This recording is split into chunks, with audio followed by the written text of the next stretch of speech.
welcome back to the Clique Hangouts. Today we are hanging out with In the Kin founder Kelly.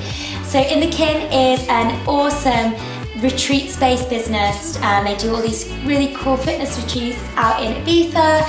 And super excited to get to one myself actually, and so I'm actually really looking forward to chatting with Kelly today. So Kelly, thank you so much for joining us. Thank you for having me, and yes, we'd absolutely love to have you with us on a retreat. Cool. So just to get things started then, so your business now doing pretty well. I love seeing what you guys are up to. You've just gone through a rebrand, but just to start things off, I'd like to take it back to the beginning, because you haven't always done this. You had sort of your career beforehand. So could you give me a bit of a background, sort of how you got started with this and sort of your transition from your job previously? Yeah, of course. So Kin offers, as you said, it's a platform where we offer yoga, personal training based in London, and also luxury fitness retreats in Ibiza. And we're also developing a nutrition line at the moment, which is going to be out in November. So how it all started was my husband and I went on holiday to Thailand, and we were out in the ocean on our paddleboards. We couldn't see any land at all, and it was just ocean, and it was complete silence. And this was before the business had even started, and we were just like, what are we going to do with our lives? We're going to go back to work. I was in my marketing job. He was a personal trainer, as he always has been. And we were just chatting, and we just said, we love going away. We love traveling. We have such wanderlust at the moment. Yeah. Let's put it all together. Let's do the yoga. Let's do the PT, which are the fundamentals. And let's take our clients to our favourite island, Ibiza, because we know the island, we love the island. It's where, you know, a lot of magical things have happened, and a lot of time has been spent there. So we just thought, let's do it. So as soon as I got back, I took 3 days off sick leave. Sorry. Yeah, really sick. And we wrote a business plan. And then the first retreat was 6 months after. Wow, so super quick. It was super quick. It was like an all-in kind of thing. So I love that though. Like, I'm a big fan of like go big or go home. Like, exactly. If you're going to do something, just make it happen from the get-go. Because I think a lot of people, you know, they take their time with it, and I understand that, you know, you do have to be patient to a certain extent, but you know, you can make things happen really exactly. quickly. But 6 months though, like, that is pretty wild. So kind of your first, like, the stages then to kind of get it off the ground, like how, you know, doing it for the first time, like you did your business plan, so kind of what was the process of putting that together? Was that just kind of, I don't know, like how detailed did that have to be? So what we did was we had a look at the market and how it was at the moment. So there wasn't that many fitness retreats in Ibiza. I think there was one or two. And then we could see that the market was really picking up in terms of activewear. There was boutique studios opening up in London. We thought there could be a market here, a growing market for people that have this disposable income to go away and have a health holiday instead of, or as well as their, you know, usual Ibiza party holiday or family holiday. So we took a couple of weeks just to kind of analyse that, and then we thought, right, we've got the fundamentals. I'm a yoga teacher. Kyle's has the personal training.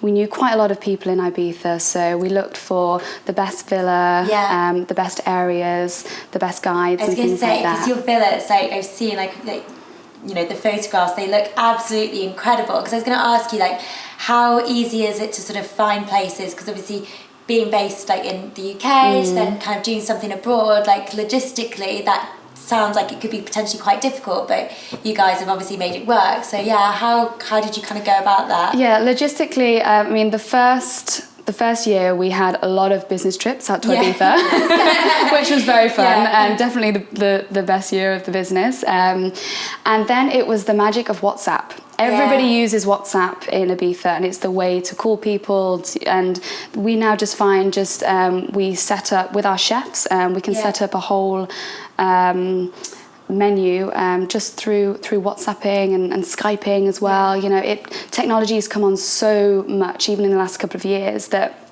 it makes it so easy for us. So true. Just going back to sort of then that, like, kind of setting it all up. Obviously something like this, like, where you've got a lot of financial outgoings to begin with, how did you go in terms of sort of investment? Was that kind of what you put your money into, or did you get sort of, help from people? Like, how did you sort of kickstart things with sort of the financial side of stuff? So with the finances, this is something that we've always thought is the biggest important thing. So for example, I would never have left my job if I knew I wasn't financially secure. And I would say that to anybody that is going to leap into their own business is to ensure that they are ready to work very hard for it, and they have the financial backing as well.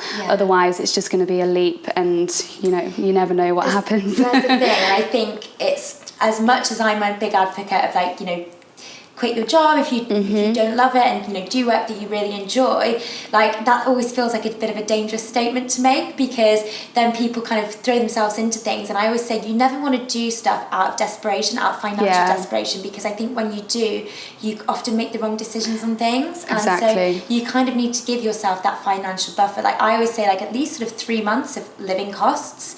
But then you also want to be able to have the money to sort of invest in your business as well. Like, so you don't want to be in a position where you've left, you've not got the money coming in, but then you can't kind of spend the money to make it grow as well. Yeah, exactly.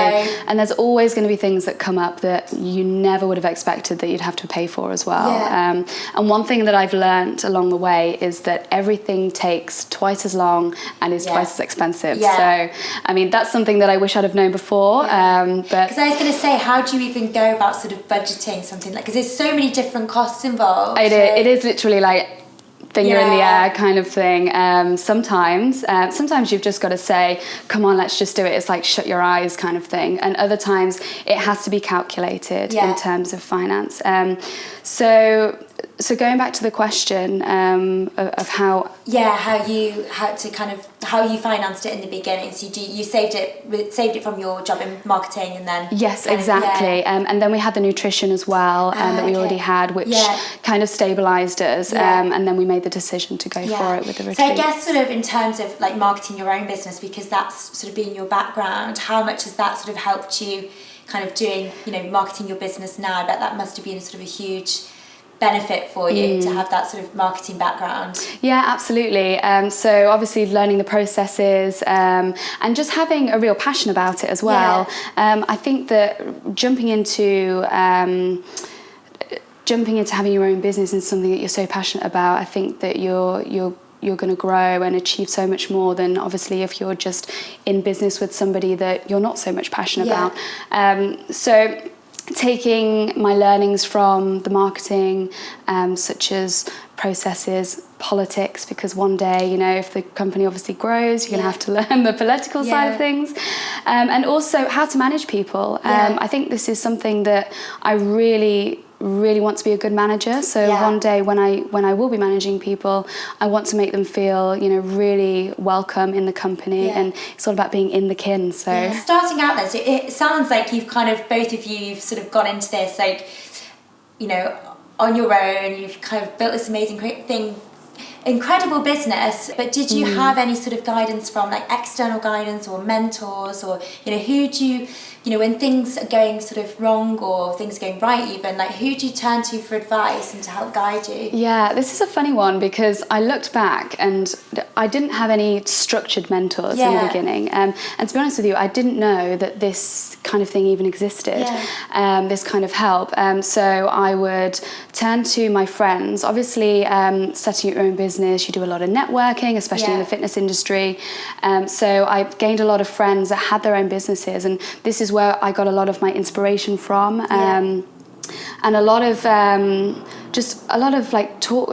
talking and just kind of saying, oh, I've got this issue and I don't know what to do, and all it takes is one night out with a gin and tonic and your friend, and she's like, look, you've just got to do this, and I'm like, and actually sometimes it's kind of, you know what the answer is, but it's just sometimes having somebody else kind of look at your business with like a different pair of eyes. Exactly. Because I actually find some of like, the best things that people have said to me, it's not come from people that are, business coaches or, it's just, like friends giving you like a little tip, and you're like, oh, honest advice. That's a really, really great idea. So you mentioned sort of when you kind of first were starting out there, there wasn't many people doing it, but I guess now like things are starting to pick up and you kind of see these retreats popping up more and more. But in terms of making yourself stand out and dealing with the competition in the market, sort of what is your approach to that? So yes, you're right. There are a lot more retreats, especially in Ibiza as well now. I think our approach, I think that the market it's not very much threatening. I think that the way that the market is they like to dabble and they like to try lots of different things. Like we do have lots of returning retreaters on our retreats, but we do have a lot of different people that have been on different retreats as well. So I think that the best thing we can do is to collaborate where we can.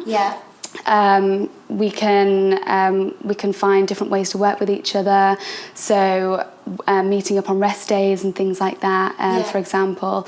But I think that the consumers are really happy to try lots of different, not competitors, but... I think this is kind of where people sort of get a bit like hung up on the competition, because people think, oh, well, it's such a competitive market, I'm not going to go into it. But actually, it's like, women don't like, well, just people in general, like, people like variety. It's like, we don't wear, the same brand of clothes all the time, or, eat the same things all the time. Like, people like to mix it up, and people forget that.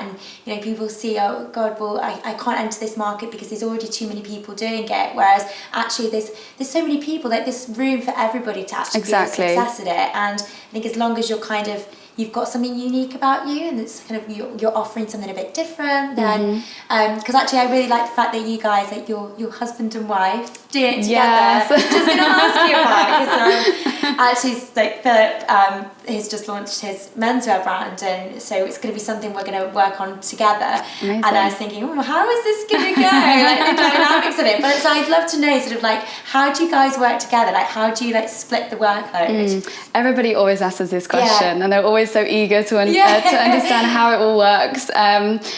It's a little bit of magic, and it's a lot of hard work, essentially. Kyle and I, we met when I was at university, so we've been together for a long, long time, so we know each other really well. So we know each other's strengths, and that means we also know each other's boundaries as well. So we know how far to push each other. And we have a very different skill set, and I think that is the luck that we've got. So he's very much into the finance side of things. I'm more on the marketing process, and we blend together very well. And I think that the thing is, when you're running a business, the highs are very high, but the lows can be very low as well. So I think that having each other to pick each other up is really, really, really magical. And I think that doing it with a friend would be a little bit harder, I think, because I think that you wouldn't be able to be as honest with a friend as I could be with Kyle, which is really good. And I think as well, you're kind of, because you're together, like you're kind of together, through thick and thin. Whereas I think, I, as much as I can imagine, business between friends going really, really well, I've seen it in the past before go terribly wrong as well. Like, and people then totally lose friendships over. I mean, it could potentially happen with a marriage, but I think with like the relationship with the friendship is a lot looser. But it's so good that you've kind of got each other there, like that support system in place. But what happens? Because I'm sure there must be times when you do fall out over stuff. Is there one of you that tends to be a winner? So yeah, we have a flat, and I'll go into the lounge and he'll go into the bedroom, which is like the furthest away we can get from each other. We'll think about it, and then we'll somehow come in the middle. But there are times when we do definitely disagree on things. And we're not going to come to a decision unless one of us does agree.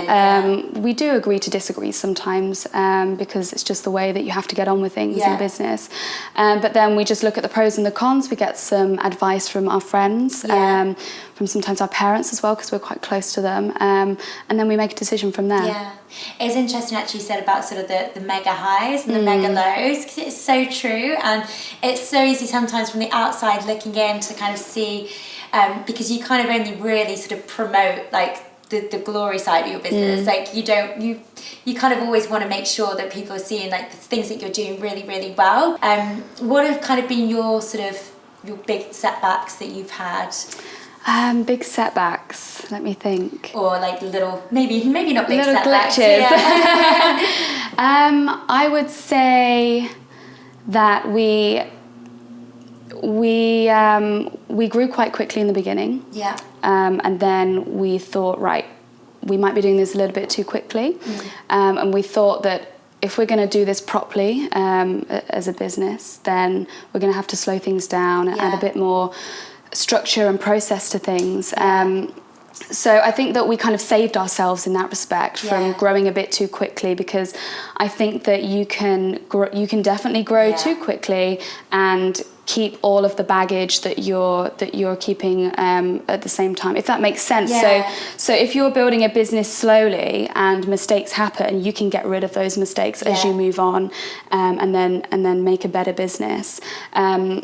But I would say we just about caught ourselves on that. So we've started to slow down now. It's hard, isn't it? Because you get, because I've kind of had it in my business as well, like things took off really, really quickly. But then it got to one stage where I was like, oh my God, like, you know, you feel like you're treading water to kind of keep up with everything.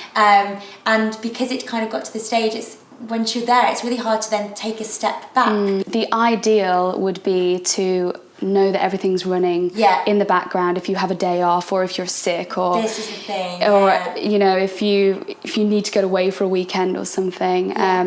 But also I think that we have ploughed ourselves right into it from the beginning, and I think that now maybe it's time for a little bit of us time as well. So I think that you can do a little bit too much and need a little bit of mental time off as well. You do. But I think, I mean, I'm all for, you know, you need to like find the balance, but in the beginning, like, I think if you can go all in the beginning to kind of get that momentum going, knowing that it's not going to be forever. I think as long as you know that at a certain point you've got to sort of say to yourself, right, now we need to take some time off. But if you can sort of, for me, if you can throw yourself in as much as possible to begin with, and then like you say now, like you've got that time to actually, you know, take the time off, you've got your systems in place, you know that your business will still sort of tick over. But the passion that used to get me out of bed at 4 a.m. Well, passion or anxiety, whatever it was. I know, I'm always like, is it passion, or is it that I'm just really anxious and I'm just like, oh God, I need to be working. Heart's beating at 120. So it's early starts then for you as well. I mean, I've always been an early riser, but early starts for me, definitely. Do you have like because I'm a big fan of like morning routine, do you have sort of a set morning routine you do? Me personally, yes. I mean, Kyle and I are very different individually, so what our anchor is in the morning. So what I tend to do is I love to wake up and watch the sunrise. It's just my thing. I don't know where I got it from, but I love to get up around 5:30, just whack my running gear on and go for a run. And where we live in London, we have this amazing docks where we can run, and I go alone most of the time, and then just go up onto the bridge and watch the sunrise and just take my headphones out. And for me, that is just my anchor for every single day. Just a bit of like morning mindfulness. Definitely, and it's so silent at that time, and I can kind of go through my list in my head about what I'm going to do that day, tick it off, find about 3 good things that I need to do by the end of the day. I can't overwhelm myself. It's just too much. But I think for goal setting though, like it's so important to, like, it's funny you say 3 things, because I always say, like, you know, just pick 3 cool things that you're going to focus on. Like, as long as you hit those, and then you're kind of fine. Like, I think it's when people overwhelm themselves with too many things that they've got to do in one day, and then they end up doing none of them. Yeah, exactly. Because they're so like scatty between the things, just 2-3 things. But I'm going to bring you back to sort of how you go for this run, and then you stop and be silent. Like, I absolutely love that. I'm a big fan. I don't know if you've heard of it. It's called The Miracle Morning. It's a book by Yes, I have. It's on my list. Oh, I'm literally obsessed with it. So I did I basically started it when I started my business, and I've just now, because I've been doing it every day, I'm scared to stop doing it because I'm so like adamant, like there's something in this miracle morning routine. But I think the thing is, it's about waking up with intention. So rather than kind of getting up and being like frantic, you know, pressing the snooze and then getting up and being in a rush and or going straight into your day already being overwhelmed with everything that you've got to do, it's actually having that sort of period of time in the morning first thing where it's just for you, and you can just get really clear and actually sort of be intentional about sort of how you want your day to go, but sort of long term, like what kind of things are you aiming towards, like you know, kind of making sure you're always like connecting with that, because I think it's so easy sometimes to veer off course if we're not kind of giving ourselves like daily direction. Absolutely. And then we kind of end up like years down the line. And I don't know whether it's an age thing, but now I feel like I need actual physical space to think. So for me, that morning, the intention is to actually get up and then go through my day. And then I'll get home, I'll whack up my laptop, I'll look through my emails, see if there's anything that's going to come higher in that priority list, and then just carry on with my day. And so in terms of your sort of your typical working day, I should imagine it's quite like varied, but when you're not doing like physically at the retreat, sort of what does a typical kind of day look like for you?